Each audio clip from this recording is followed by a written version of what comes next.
Grüß euch miteinander und herzlich willkommen bei der News-Sendung Panorama, moderiert aus Bern.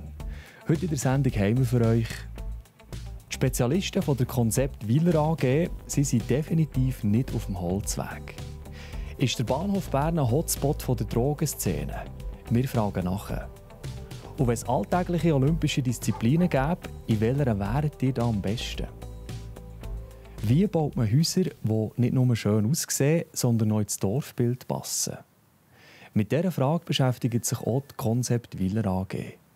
Sie entwickeln jedes Jahr einen Haufen Neubauten, aber auch Umbauten und Ersatzbauten.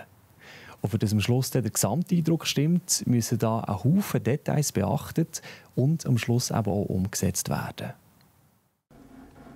Die Liebe zum Detail ist sicher auch wichtig, dass man von Anfang an sieht, was sind die Eigenschaften von dem Gebäude, was sind die Finessen des Gebäudes und probiert die dann zurückzuinterpretieren, vielleicht ein bisschen moderner zu interpretieren. Und das braucht halt viel Routine, wenn man so viele Objekte realisieren und halt eben das Auge zum Detail, das kann man ein bisschen schulen und da sicher Freude am Bauen zu haben. Ja. Jedes Objekt ist heute sehr individuell, man hat keinen Standard umgebaut oder etwas, wo wir planen oder realisieren. Jeder Bauherr hat heute seine eigenen Wünsche und Vorstellungen. Im Neubaubereich ist man dort sicher ein bisschen flexibler. Im Ersatzneubau, gerade in der Landwirtschaftszone, sind wir natürlich dort an die Wesensgleichheit gebunden und müssen möglichst viel von dem, was da ist, probieren zu übernehmen, moderner zu interpretieren und uns gleich halt die Vorgaben zu halten, dass man eben das Resultat auch positiv widerspiegeln kann. Gimmwand, das sind liegende Balken mit Zwischenräumen und dort war das Heu drin und durch die Zwischenräume hat das Heu natürlich trocknen. Die Gebäudeteile kann man in der Landwirtschaftszone zu Wohnen teilweise umfunktionieren oder umnutzen. Heute sind dort hinten dran vielmals Scheiben, quasi Fenster eingebaut. Aber es sind natürlich Teile, die noch gedämmt werden und die werden dann mit einer schwarzen Folie eingepackt und vorne wird quasi die Gimmwand imitiert. Das, was wir geplant haben, können wir heute mitnehmen auf das Tablet. Unsere Leute haben das auch vor Ort dabei, auf dem Handy oder was sie brauchen. Sie können digital auf die neuesten Daten zugreifen. Wir teilen heute also mit unseren Unternehmern allen teilen, dass es eben qualitativ und auch von der Ausführungsplanung her zum richtigen Resultat kommt. Zuerst im 3D zu planen, zu entwerfen und dann zuletzt gesehen, dass es so rausgekommen ist, wie wir eigentlich wollten. Das ist natürlich immer das Schönste. Und für das eigentlich so weit kommt, braucht es halt auch ein Planerteam, das wir relativ nachkommen mit unseren Architekten und Planern, die schon viel Erfahrung mit sich bringen, auch wie hier jetzt das der Fall war. Die aber auch die Nähe haben zum Holzbau, wo genau die Details, wie es jetzt hier haben müssen gemacht werden, können zusammen entwerfen. Und schon in einem frühen Stadium sehen, dass es eine positive Entwicklung nimmt. Und wenn es natürlich vor Ort noch so aussieht, dass es jetzt da ist, ist das natürlich eine super Sache für uns und für die Bauherrschaft. Vom Oberland geht es jetzt in die Hauptstadt. Ist der Bahnhof Bern ein Hotspot der Drogenszene? Und wie sieht es eigentlich aus mit dem zunehmenden Konsum von Crack? Die Droge auf Kokainbasis die beschäftigt auch andere Städte wie Olten oder Solothurn. Meine Kollegin Denise Schacko berichtet. Also die Szene der Drogenabhängigen ist nicht gewachsen. Es ist ja so, die Drogenszene ist nicht generell am Bahnhof unterwegs, sondern die meisten Personen, die wir hier haben, die halten sich einfach hier auf. Und wenn man eine Szenenzugehörigkeit definieren will, sind es mehr Personen, die Alkohol konsumieren hier. Also wir haben keine Zunahme von der Drogenszene am Bahnhof. Nein, also wir haben im Vergleich mit letztes Jahr haben wir eher ein bisschen weniger Personen. Aber es kommt auch manchmal nicht darauf an, wie viele Personen es hat, sondern das Verhalten von einzelnen Personen. Was wir natürlich hatten, ist gerade jetzt auf die heissen Tage, wenn sie vermehrt Alkohol konsumieren, dass sie halt nachher schlecht weg sind, dass sie ein bisschen rumliegen. Das ist etwas, wir haben mehr medizinische Interventionen gehabt und das ist vielleicht das, was den Leuten aufgefallen ist. Wir lesen ja von anderen Städten, dass sie vor allem ein Problem jetzt so vermehrt haben mit Crack. Wie sieht es hier in der Stadt Bern aus? Also im öffentlichen Raum, wir haben es schon seit Längerem, dass vor allem eben Leute, die schon länger in der Drogenszene sind, vom Konsum von intravenös oder Schnupfen umgestiegen sind auf das Rauchen. Das haben wir eigentlich wirklich schon länger. Ich sehe jetzt keine massive Zunahme. Ich würde sagen, es ist natürlich eine problematische Form des Konsums, aber bei uns hat es nicht wahnsinnig zugenommen. Also muss man nicht Angst haben, dass sich das so in naher Zukunft wird verändern? Also das kann man nie sagen, ich bin immer vorsichtig mit solchen Aussagen. Es kann durchaus sein, dass es verändert, aber wir sind relativ gut vernetzt in der Stadt Bern. Das heisst, wenn es eine Veränderung gibt, wenn es eine Verschärfung gibt, würden wir es eigentlich mitbekommen. Aber wir bekommen nur das mit, was im öffentlichen Raum abgeht. Ich denke, gerade all die Personen, die es daheim konsumieren oder in Clubs konsumieren, von denen merken wir nichts. Wir merken es erst, wenn die Leute auch wirklich draussen unterwegs sind. Was wünscht ihr euch von der Gesellschaft? Also generell eigentlich, dass man Personen, die vielleicht ein bisschen verhaltensauffällig sind oder eben zum Beispiel wie hier im Bahnhof den ganzen Tag da sind, dass man die als Menschen wahrnimmt, dass wenn man jetzt mit ins Mittagessen Takeaway kommt und sieht, da hat es noch Platz auf dem Bänkchen, aber es sitzt einer da, der berndeutsch gesagt aussieht wie ein schräger Vogel, dass man halt einfach auch gleich her sitzt, dass man einfach dort ins Mittagessen einnimmt, das ist ein Mensch, man kommt häufig auch gut ins Gespräch mit ihnen und einfach ein bisschen Vorurteile und ein bisschen Ängste abbaut. Und wenn es jemandem mal schlecht geht, nicht Angst haben, sondern einfach auch mal hergehen und sagen, hey, grüße euch, ich sehe, euch geht es nicht schlecht, braucht ihr Hilfe. Einfach, wie man bei einem anderen Menschen auch reagieren würde, nicht so Berührungsängste zu haben. Es sind Menschen, häufig halt Menschen mit einer anderen Geschichte, mit einem anderen Hintergrund, aber die allerwenigsten sind aggressiv oder gefährlich. Ich denke, man kann gut mit ihnen reden und sie sind häufig auch froh und es kann durchaus auch bereichernd sein, mit so einer Person Kontakt zu haben. Und jetzt wird es noch sportlich. In welcher olympischen Disziplin wäret ihr am besten?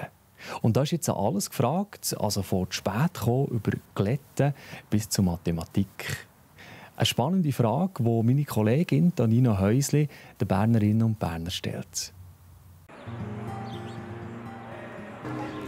Ja, also wo ich sicher zu den Favoritinnen würde gehören, ist 20 Sachen gleichzeitig machen. Als Mami von 3 Kindern muss man das irgendwie. Und ich glaube, dort wäre ich recht stark. Also wenn Aufschieben und Sport kommen und Sachen nicht erledigen, olympische Sportart wäre, dann wäre ich dort sicher sehr hoch dabei. Ja, also tatsächlich in Mathematik. Oder in Musik natürlich.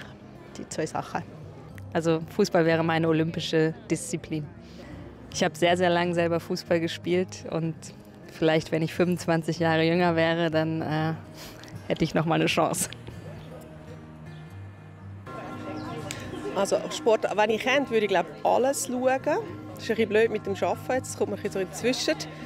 Wegschalten, das Einzige, was ich nicht so mega cool finde, weil ich wirklich zu wenig daraus komme, ist Springreiten, Dressurreiten. Ich weiß nicht mal, ob das überhaupt olympisch ist. Falls es wäre, dann komme ich nicht raus und das würde ich glaube nicht länger schauen als 5 Minuten. Ich gucke bei Olympischen Spielen fast alles. Also es interessiert mich, die verschiedenen Sportarten zu sehen, die man sonst auch nicht sieht. Und das ist egal, ob das Schwimmen, Leichtathletik, Tontaubenschießen. Na gut, okay, vielleicht schalte ich da weiter. Fußball ist, alles interessiert mich.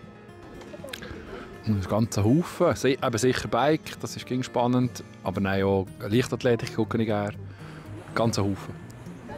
Also was mit Wasser zu tun hat. Schwimmen und so. Weil ich nicht gerne Wasser habe. Ich weiss auch wieder nicht, ob es olympisch ist, aber Snooker haben wir mal geschaut. Das haben wir gar nicht gecheckt. So ein komisches Spiel. Oh, ein Date. Okay. Kambuchi. Ist einfach aus der Gegend und ist mir sehr sympathisch. Also am allerliebsten würde ich, glaube ich, die beiden Kambuchi-Schwestern treffen, weil ich die so sympathisch finde und so geerdet. So wirklich so nett. Mit denen würde ich so gerne mal ein bisschen plaudern. Ja. Also ich finde Simon Ehammer ganz cooler ADC-Kämpfer. Das ist ein ganz cooler Typ.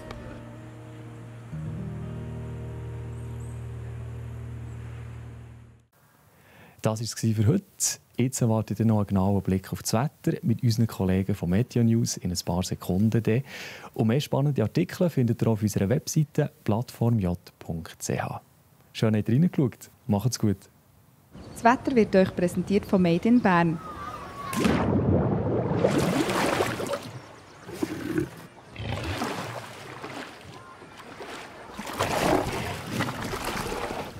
Bärenstarke Sommerferien. Made in Bern. Ich begrüße Sie ganz herzlich an diesem Sommerabend bei Ihrem Plattform Jodwetter für den Kanton Bern. Es freut mich, haben Sie wieder eingeschaltet. Ja, zu verdanken haben wir das Wetter einem Hochdruckrücken. Morgen verlagert sich der Hochdruckrücken zwar langsam nach Osten und wir gelangen auf seiner Rückseite in eine südwestliche Strömung, mit der uns ein Schwall sehr warme Luft erreicht. Es gibt einen sonnigen Start in den Freitag, allerdings ist der Himmel nicht strahlend blau, es zeigen sich ein paar Schleierwolken und im Oberland formatieren sich schon vor dem Mittag ein paar harmlose Quellwolken. Und die Temperaturen liegen in Bern bei 14 Grad und sind super, um die Wohnung nur mal richtig gut durchzulüften. Denn es gibt einen heißen Sommernachmittag mit Sonnenschein und ein paar dekorative Schleierwolken. Im östlichen Berner Oberland da bleiben Quellwolken nicht harmlos. Hier müssen wir später ein paar Platzregen oder Gewitter einplanen. Ja, am Samstag reiten wir auf der hochsommerlichen Welle mit steigenden Temperaturen. Auf den Abend erwarten wir lokal Gewitter und die Nacht auf den Sonntag. Und der Sonntag selber bringen mehr Wolken mit und ein paar Regengüsse und Gewitter sind euch mit dabei möglich. Im Tagesverlauf gibt es dann eine Wetterberuhigung. Ja, und die ersten 3 Tage der neuen Woche gehen hochsommerlich und heiß weiter. Ja, das war schon wieder Ihr Plattform Jodwetter für den Kanton Bern. Herzlichen Dank fürs Zuschauen und weiterhin eine wunderbare Sommerzeit. Ade miteinander.